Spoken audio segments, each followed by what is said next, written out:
This is Mad Jack, bringing you another Fallout 4 settlement video, this time at the Starlight Drive-In, in a base I'm calling the Power Armor Workshop. The base is almost finished. There are just some finishing touches I need to add when Wasteland Workshop comes out, but I'll talk a bit more about that in a minute. For now, let's get started. Here, as you first come into the base, on the right, you're going to notice we've got two caravan traders up here. What I like to do with the traders to make them a little bit more immersive, as opposed to how they come just with a bit of concrete and a shitty roof, I like to give them some tables for the traders to sit at, the guards to sit at, just put a few boxes around it, just make them feel a bit more real. You'll notice up here, because I've got this roof going along, I've been able to hide a couple of lights above it to really light them up quite nicely. Over here, we've got a general trader, just to provide all the general goods needed to upkeep all this power armor. It's quite a nice looking general trader, quite similar to some of my other designs. Over here, let's take a look at some of the main power armors. These are, I guess, the best power armors that we have at the base, the prime power armors that my settlers are working on. You'll notice here I've got a number of these benches. These are resource gathering benches that during the day I've got multiple settlers working near the power armor, which really gives the feel that everybody is working on power armor at all times, and this is a power armor base.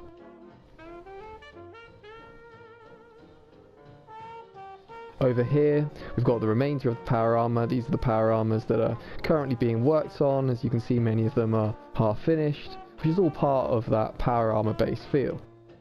Over here, you'll notice multiple settlers in power armor. Now, the way that you do this is a small glitch, a glitch that has not been well documented at all online, so you may well be hearing it here first. The way that you do this glitch is, first of all, you want to get a settler set up on a job. The easiest one to do is farming, so set up a settler as a farmer, and then put the power armor that you want the settler to use directly in front of those plants. Ideally, you want it so that the settler is facing the back of the power armor. Now what you'll do, either need to wait for the base to be in combat, or you need to get an enemy and bring them to the settler, which is what I normally choose to do. So you'll bring any enemy towards the settler, and 90% of the time what the settler will do is automatically get inside the power armor. And the closer they are, and the easier it is for them to get into it, the more likely it's going to happen.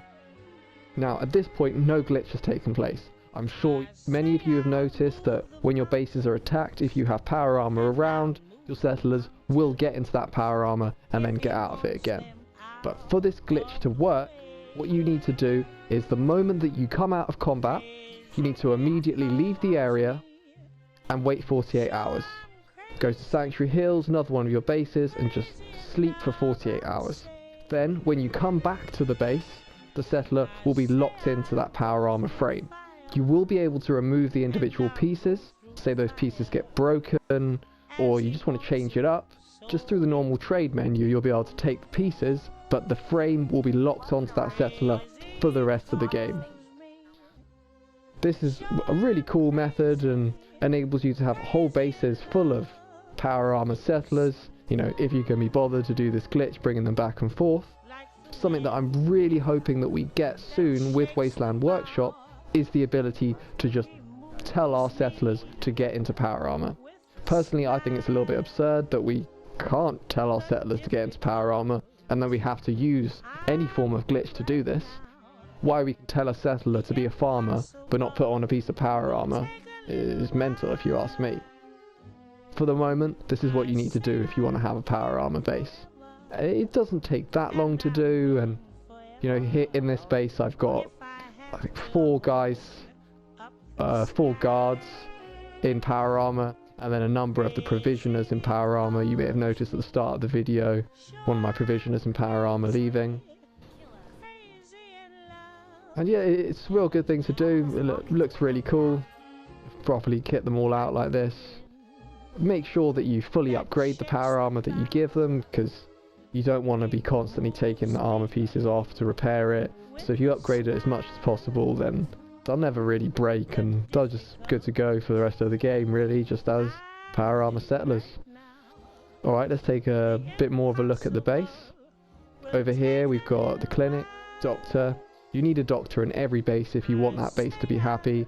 A doctor is one of the most important things for that, along with the bar. And over here with the bar, I've tried to do something a little different to some of my other designs. I've wanted to have quite an open bar, as this is a power armor base. You don't want the power armor guys struggling to get in through the doors. You know, you want power armor dudes to all be able to chill here in the bar with everyone else with plenty of space. Hence why I've gone for this real open design. Up here on the ceiling you'll notice one of my normal lighting displays. I tend to do this type of lighting display in every one of my bars, although I vary the way in which you do it. If you don't know how to get these lights, it's just from the Advanced Picket Fences magazine, the ones that gives you advanced lighting. And then over here we just take a bit more of a look at the base. Here at the inn, this is, you know, just a standard inn, quite nicely decorated, you know, just does what it says on the tin, a place for my settlers to sleep. Out here I've got another little chill out areas. In here you've got the downstairs, a number of beds, little chill out area, and up here as well, same thing again. Nothing too crazy, but still a nice place for all your settlers to come sleep. Over here, this is another big part of the settlement. This is the power plant. If you haven't seen my other video, which I recently did, which was a guide on how to build a power plant like this. Now, this is the best way to do power in your bases. From this individual power plant, there'll be about, I think there's around 250 power coming off that individual power plant. And instead of having ugly, noisy generators all over your base, instead you've got 250 power coming from one location, out of reach, out of sight, and at the same time looking really cool and really fitting in with the lore, highly immersive. This is just the way to go with power if you have high power requirements. If you want to use lots of these light boxes and you want to have, say, lots of defensive turrets, lots of laser turrets, lots of rocket turrets, lots of spotlights, then this is definitely the way to go. Build yourself a power plant, check out my guide on how to build one. Over here, this is one of the sections I haven't quite finished in the base. This is an area that I'm waiting for Wasteland Workshop to finish. I want to use a number of those new traps, like the floor traps, the spinning traps, etc., just to make this like really defensible, as this is kind of the back entrance to my base and I don't want enemies to be able to slip into my base too easily. Although I do feel that every single base should have at least 2 entrances. If you have a base with only 1 entrance, especially if you have a lot of supply lines, you're going to have a lot of problems in that all of those settlers are going to gather up by the doors and you'll have like multiple provisioners and their pack Brahmins all just stuck here at the doors not knowing what to do. So make sure you have multiple entrances to your base so that there is, in a sense, a thoroughfare of flow for all those provisioners. That is if, like me, you cover your map in supply lines, and I mean cover it like this as I'm showing you here.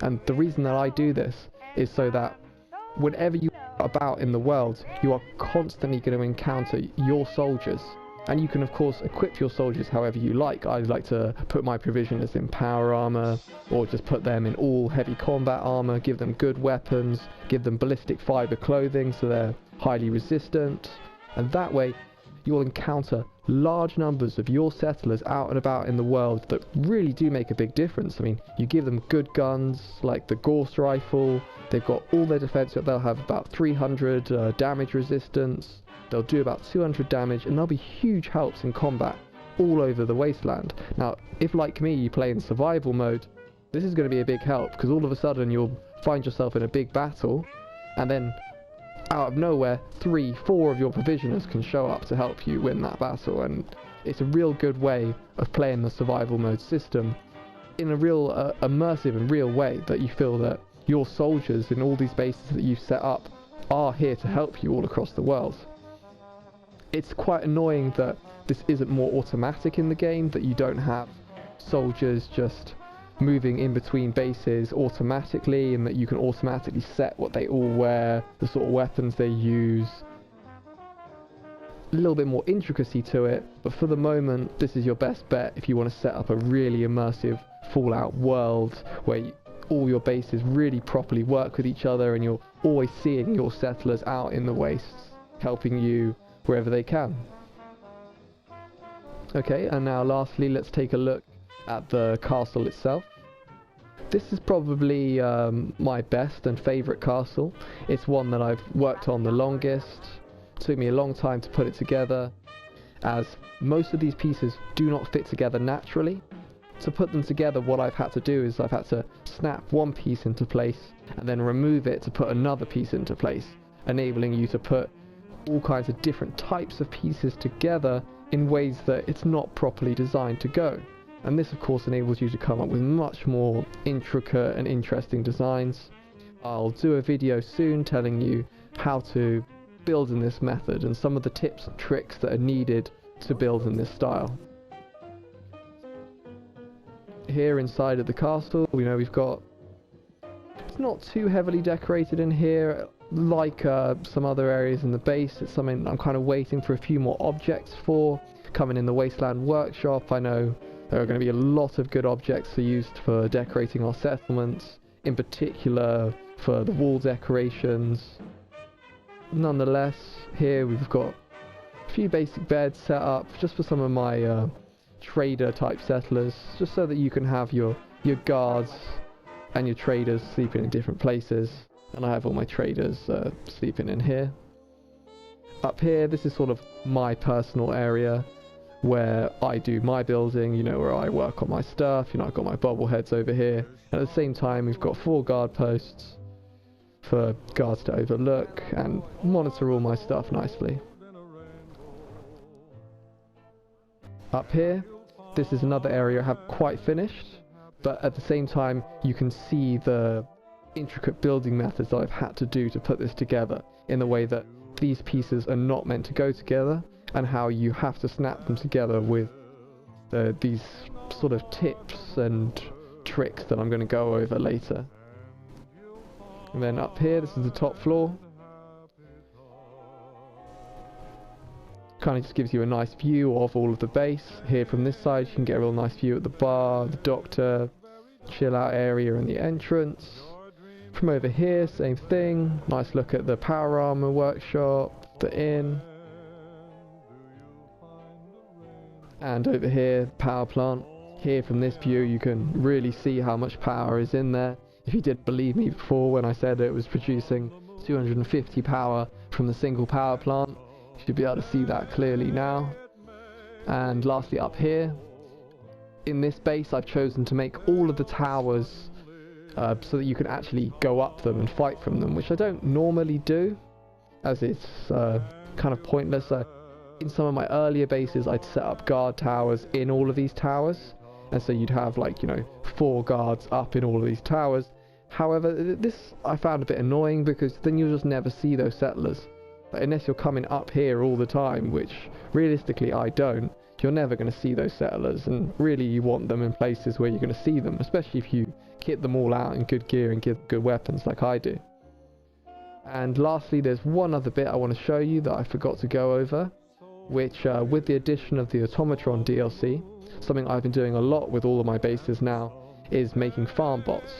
So instead of having settlers farm, which I can't imagine they'd enjoy very much, I think they'd much rather run a shop or be a defender, I have been making farm bots. These farm bots are made with Mr. Handy Thruster, Mr. Handy Frame, Assaultron arms. They've got drill and a claw. Just seems highly suitable for farming. They'll farm 24 hours a day, they don't need beds, and generally they'll pretty much stay in place. They'll just stay in their farming area, and that's that. That pretty much covers it for today's video. If you liked the video, keep a lookout on my channel, because soon I will be uploading many guides on how to build, giving you in-depth guides and tricks on some of the more intricate building methods. These guides will be quite advanced, as I feel that at this point in the game everybody knows how to make a basic or intermediate level base, and they don't need me going over the basics. What people more need help with, some of the tips and tricks that I mentioned earlier. And that pretty much covers it for today's video. Thanks for watching, peace.